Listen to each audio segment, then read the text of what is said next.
चले।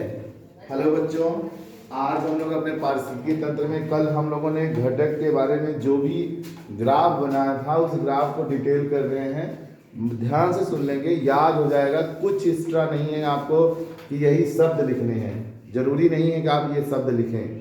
हमने इसलिए लिखा है कि आप लिख लेंगे ना, एक बार रिवीजन कर लेंगे, लिखते लिखते पढ़ेंगे तो याद हो जाएगा। एग्जाम भले नज़दीक है लेकिन एक बार लिखते लिखते पढ़ेंगे तो याद हो जाएगा। और मेरी बात को अगर 2 बार 3 बार सुन लेंगे वीडियो का ना, तो मैं आपको विश्वास दिलाता हूँ आपको पूरा याद रहेगा। बस समझने का प्रयास कर लीजिए, हो गया। बड़ा मज़ेदार टॉपिक है, मज़ा आता है इसको पढ़ने में। पारिस्थितिकी तंत्र देखिए, जैविक घटक आपने दो पारिस्थितिकी तंत्र को 2 भाग में बांटा था ना, एक जैविक एक अजैविक। जैविक माने जो जियत जागत रहे, ऐसे याद रखो यार। और अजैविक माने जो जिसमें जान न हो, जियत जागत न हो। ठीक, आज सब लड़के ना ढूंढ रहे होगे अपनी जान। हमारी जान यहाँ है, आओ ढूंढ लेते हैं। ठीक, जैविक घटक में तो हमारी जान क्या कह रही है कि इसके अंतर्गत सिर्फ और सिर्फ जीवित जीव आते हैं। ठीक, किसको फूल दोगे? जीवित इंसान को दोगे ना। बोलो, किसको दोगे? फुलवा दोगे तो किसको दोगे? जीवित इंसान को। फूल भी क्या है? जीवित है। ध्यान देना है। तो अगर आज वैलेंटाइन डे मनाने जा रहे हो मस्ती से, तो वही के टॉपिक से पढ़ लो, वही लफंगाई से पढ़ लो, मजा आ जाएगा, समझ में आ जाएगा। तो इसके अंतर्गत जीवित जीवों को रखा गया है। तुम्हारा फूल भी जीवित है, जिसको दे रहे हो वो भी जीवित है। अगर मर जाए तो वो कब फूल दोगे? तो किसको? चाहे लड़की दे रहे हो चाहे लड़का दे रहा हो, किसको देंगे? जीव को ही देंगे, वो भी एक जीव है। इसके अंतर्गत कौन आएगा? जैविक घटक के अंतर्गत कौन आएगा? जीवित लोग आएंगे। तो जीवित को रखना है, ठीक ना। अब चाहे फूल दो, चाहे ले जाओ होटल में खाना खिलाओ, चाहे क्या कहते हैं गार्डन में घुमाओ, तो वहां जितने भी लोग मिलेंगे, गार्डन में भी जो मिलेंगे जीवित मिलेंगे। चाहे वो भोजन वाला चीज हो, भोजन वाला चीज कहाँ से प्राप्त होता है? पेड़ पौधों से ही प्राप्त होता है। जो लोग होंगे वहां वो भी जीवित होंगे, ठीक है ना। हाँ, प्लास्टिक की कुर्सी मेज होगी तो उसकी बात नहीं कर रहा हूं, समझ में आया। लोहा होगा तो उसकी बात नहीं कर रहा हूं, उसको ले जाता हूं, अभी अजैविक में जोड़ता हूं। लेकिन हाँ, भोज्य पदार्थ जितने भी होंगे वो सब किससे बने हैं? पेड़ पौधों से ही प्राप्त हुए हैं। तो सब जीवित जीवों की बात करेंगे। पोषण विधि के आधार पर जैविक घटक को 3 भागों में 4 भागों में बांट लेते हैं, या निम्न भागों में लिख दो यार। ठीक, पहला है उत्पादक। उत्पादक जो उत्पादन करे, जो आपको दे, लेना दे, वो क्या कहलाता है? प्रोड्यूसर।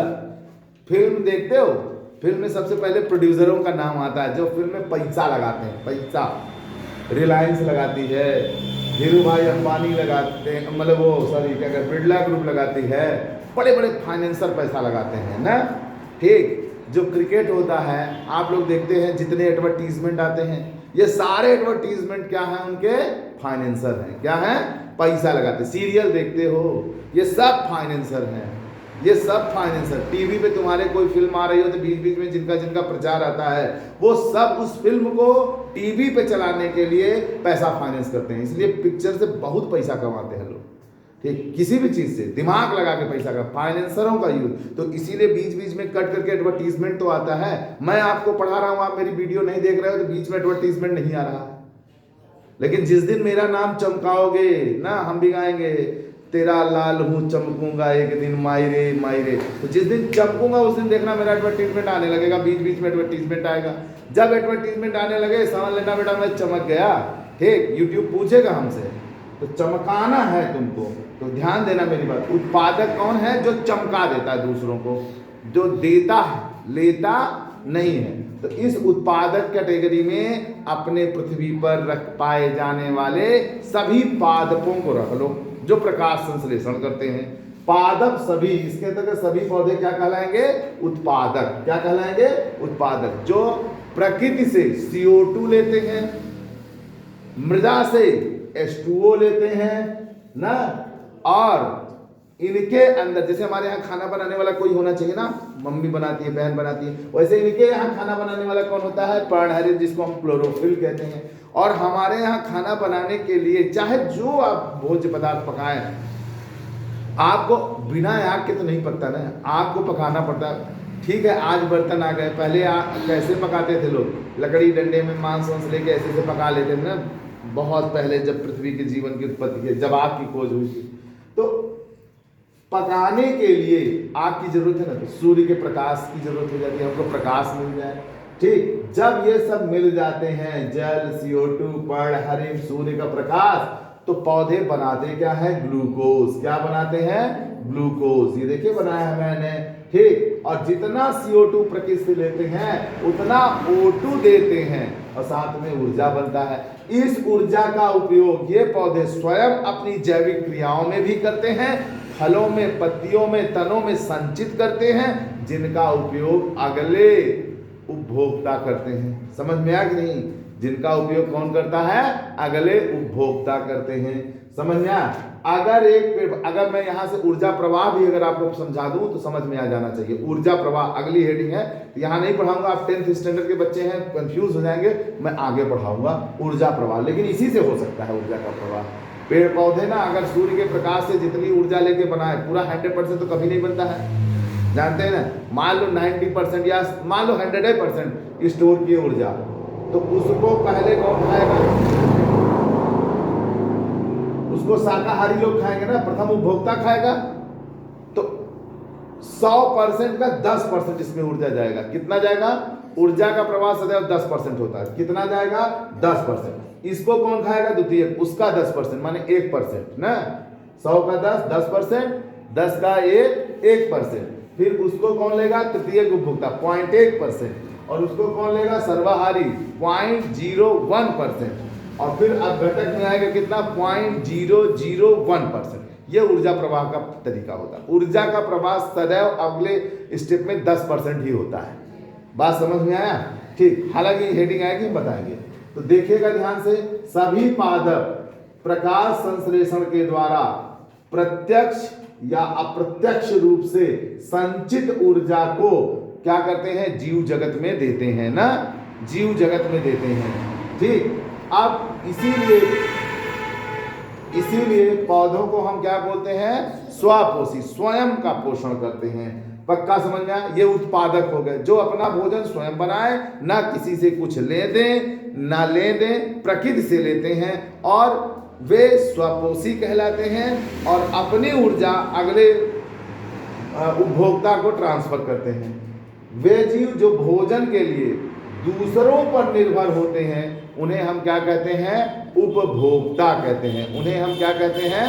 उपभोक्ता। उपभोक्ता सदैव दूसरों पर निर्भर होते हैं। हम लोग दूसरों पर निर्भर हैं। किस? प्राथमिक उपभोक्ता कौन होते हैं?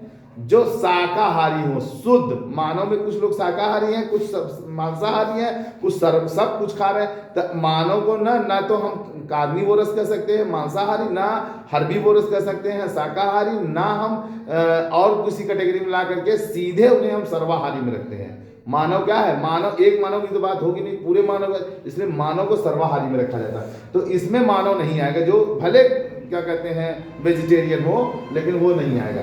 तो इसमें वेजिटेरियन आता कौन है?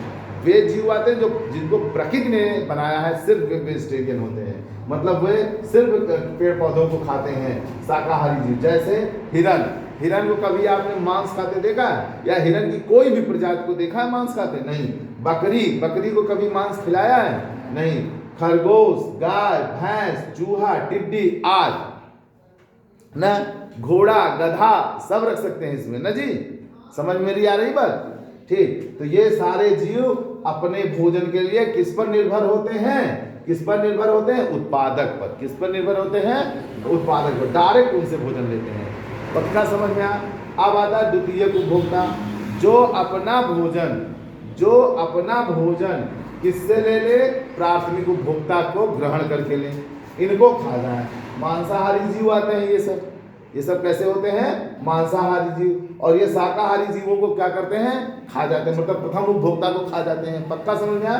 तो ये जैसे मेढक, छिपकली, सांप आदि। तृतीयक उपभोक्ता में क्या कहते हैं? ये सभी मांसाहारी जीव आते हैं जो अपना भोजन द्वितीयक उपभोक्ता को भी खा करके ले सकते हैं, प्राथमिक उपभोक्ता को भी खा करके ले सकते हैं। ये किसके अंतर्गत आते हैं? तृतीयक उपभोक्ता। ये पोषक स्तर पे चतुर्थ स्थान पे होते हैं, ये तृतीय स्थान पे होते हैं, ये द्वितीय स्थान पे होते हैं, और ये प्रथम स्थान। पोषक स्तर, पोषण स्तर बनाएंगे। प्रथम पोषक स्तर, द्वितीय पोषक स्तर, तृतीय पोषक स्तर, और ये चतुर्थ पोषक स्तर में आ जाते हैं। समझ में? जैसे बाज, गिद्ध, नाम सुना है, ठीक, बड़ी मछली, शेर आदि। सर्वाहारी में कौन आता है? वे जीव जो सब कुछ खा ले, शाकाहारी को भी खा ले, मांसाहारी को भी खा ले, ठीक, प्रथम उपभोक्ता, द्वितीय उपभोक्ता, तृतीय उपभोक्ता, जिसको पाए सबको निपटाए, ठीक, वो क्या कहलाए? सर्वाहारी कहलाए ना, ठीक। प्रियांशी सर्वाहारी है ना जी, सब खाती हो। एक दिन भैंसा कटवाई थी देखो, अब ज्यादा कुछ नहीं खाई थी, उसका नाक काट काट के खा रही थी। अरे नहीं यार, ऐसे ही बता रहा हूँ, मजाक कर रहा हूँ, ठीक। तो सर्वाहारी में सब आते हैं। जैसे मनुष्य क्या है? मनुष्य सर्वाहारी। कौआ क्या है? सर्वाहारी, रोटी पाएगा तो लेके भाग जाएगा, और मेढक उड़क को प्याता है तो उठा ले जाता है, ठीक। सुअर भी है, जंगली सुअर, वही देसी सुअर की बात नहीं कर रहे हैं बच्चा। जंगली सुअर जाए ना तो हाथ निकुला छेड़ के देख समझ लो, सही बता, काटो होता है, सही बता रहे हैं, जाके देख लो, ट्राई कर लो तो पक्का समझ में आया। अब आता है अपघटक। अपघटक क्या है? अब चाहे तुम्हारा उत्पादक हो, चाहे तुम्हारा उपभोक्ता का प्राथमिक, द्वितीय, तृतीयक या सर्वाहारी हो, सब एक दिन मरेंगे, निश्चित मरेंगे। मरेंगे कहाँ पड़ेंगे? मिट्टी में। जो मिट्टी में पड़ेंगे तो देखिए कुछ दिन के बाद बदबू आने लगता है, नहीं सड़ने लगते हैं, तो उनको जो सड़ा देता है, अपघटित कर देता है, वही क्या कहलाता है? अपघटक कहलाता है। तो अपघटक में कौन आते हैं? ठीक, जीवाणु, बैक्टीरिया, सभी सूक्ष्म जीव सभी, ठीक। और कौन आता है? कवक। कौन आता है? एक्टोमाइसिटीज आदि। और ये घटा करके पूरे उनको सड़ा गला करके कुछ मिट्टी में मिला देते हैं, कुछ गैस रहती है वायु में उड़ जाती हैं। तो जो मिट्टी में मिल जाते हैं वो क्या बन जाते हैं? इनके, नहीं सुनिए तो पहले, इनमें जो भी पेड़ पौधे होंगे या प्राथमिक, द्वितीय, तृतीय उपभोक्ता, ये सारे जीव मरेंगे। इनके शरीर में क्या होगा? दो तरह के पदार्थ होंगे, कार्बनिक और अकार्बनिक। समझ में आया? कार्बनिक और अकार्बनिक। तो जो गैस बन करके निकल गया, जो पानी में घुल मिल गया, वो मिट्टी में मिल जाते हैं। और मिट्टी में वहीं आप लोग जुताई बुआई करेंगे, फिर पेड़ पौधे उगेंगे, तो उनसे पेड़ पौधे, जड़ें क्या करती है? मिट्टी में मिले हुए उनके कार्बनिक अकार्बनिक पदार्थों को अवशोषित करके फलों में आ जाते हैं, और फिर उन्हें हम लोग खाते हैं। फिर ये चक्र चलता रहता है, इसीलिए इसे क्या कहते हैं? पुनः चक्रण। क्या कहते हैं? पुनः चक्र। अभी मैं ग्राफ से बताऊंगा, सबके समझ में आ जाएगा। अब आता है अजैविक घटक, एबायोटिक कंपोनेंट, इसमें सब निर्जीव आते हैं। अब इसमें तुम लोग जो होटल में ले गए थे अपने सिस्टम को खाना खिलाने, तो वहां जो प्लास्टिक की कुर्सी रखी है, लोहे के खंभे लगे हैं, या ईंट की छत पड़ी है, ये सब क्या हो गए? निर्जीव, जिसमें न कभी जीव था, न है, न रहेगा, वो मृत नहीं होते, निर्जीव चीजें आती है ना, इन्हें हम निम्न भागों में बांटते हैं। अब ये में हम जो लोहा लकड़ बोल दिए तो ऐसे समझाने के लिए बोल दिए, लेकिन इसमें कौन आएगा? ताप, जल, वायु, प्रकाश आदि। प्रकाश को कभी देखा है? तुमसे हालचाल पूछा क्या? नहीं ना। तो ये सब जल से तुमने हालचाल पूछा? ये निर्जीव चीज है, फिर भी हमको सजीव बनाए रखती है ना, ठीक। वायु निर्जीव है, जो सांस ले रहे हो, ऑक्सीजन जा रहा, पर ये हमको सजीव बनाए रखने में ये सब क्या करते हैं? मदद करते हैं ना। तो जैविक घटकों के अंतर्गत ये सब आते हैं। अब आता है आपका अकार्बनिक पदार्थ। अकार्बनिक पदार्थ में carbon, nitrogen, oxygen, sulphur, phosphorus और मैग्नीशियम, कैल्शियम ना, ये सब मिनरल्स, जितने भी खनिज हैं, वो पारिस्थितिकी तंत्र में इनको रखा गया है। ये चक्रण करते रहते हैं, और पादप से जीवों में, फिर जीवों से पादप में चक्रण द्वारा आते रहते हैं। अकार्बनिक पदार्थ, प्रोटीन, लिपिड, कार्बोहाइड्रेट प्रमुख अकार्बनिक पदार्थ है। ये इस तंत्र में जीवी भाग को अजीवी से जोड़ते रहते हैं, बस जुड़ते रहते हैं सब। अभी मैं ग्राफ बनाऊंगा तो उसमें समझ में आ जाएगा। इस वीडियो में बस यहीं तक बच्चों, धन्यवाद।